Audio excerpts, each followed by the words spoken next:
On the day Mom and Dad divorced, two divorce agreements lay on the table. The first one stated that the child was to stay in the old house in the old town with Dad, Chuck Browning, who was addicted to gambling and riddled with debt. The second one stated that the child was to go to the coastal town with Mom, Marina Dillon, who had remarried a wealthy businessman. In my previous life, my younger sister, Tamara Browning, cried and begged to stay with Mom, so I silently packed my bags and went with Dad instead. Later on, Dad quit his gambling habits and received a large settlement for selling off his old house in a land expropriation project, and that was when he began pampering and showering me with affection. Meanwhile, Tamara suffered emotional abuse at her stepfather's home as she was forbidden from leaving the house at all. Eventually, she died of depression. Now that we were reborn, Tamara snatched the cigarette away from Dad's fingers and hugged him tightly. I feel sorry for Dad, Tiana. You can go ahead and enjoy your life with Mom. I'll let you take it. Dad was stunned momentarily. Then, he stroked Tamara's head with a look of relief. I said nothing and picked up the train ticket that would bring me to the coastal town. Tamara had no idea that Dad only managed to quit his gambling habits because I had worked myself to the bone paying off his debts while suffering from a brain tumor. Dad finally saw the error of his ways after I nearly gave up my life for him. And now that I was reborn, I no longer had to put up with the voices of the debt collectors hounding us anymore.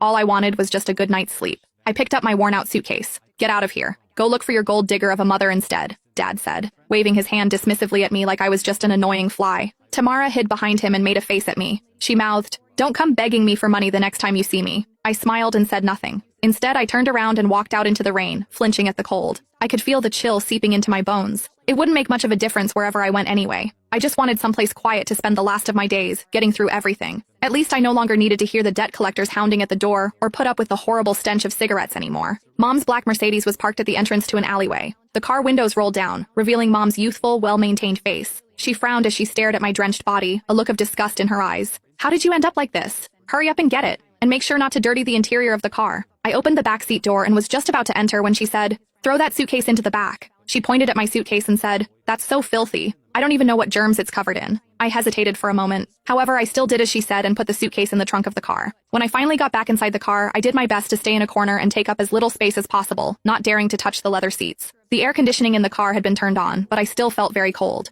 "Make sure you behave yourself when we reach that place, Tiana," Mom said, looking at me in the rearview mirror while driving. "Your new stepfather doesn't like noise. Stay in your room as much as possible and don't come out. Don't chew with your mouth open and don't drag your feet on the floor while walking. Also, don't you ever bring up your dad. He's nothing but bad luck." I looked at the fleeting raindrops outside the window and nodded. "Got it." I felt a sudden sharp pain in my brain. My vision went black for a while, and I hurriedly held my head in my hand. "What's wrong?" Mom asked, sounding impatient. "Nothing. Just a little car sick." "You're so delicate," she said with a scoff. "Just like your dad." I closed my eyes and forcefully swallowed the metallic taste rising in my throat. I didn't want to come back here anymore if I could be reborn again. The car drove on for 5 hours. It was dark by the time we arrived at the huge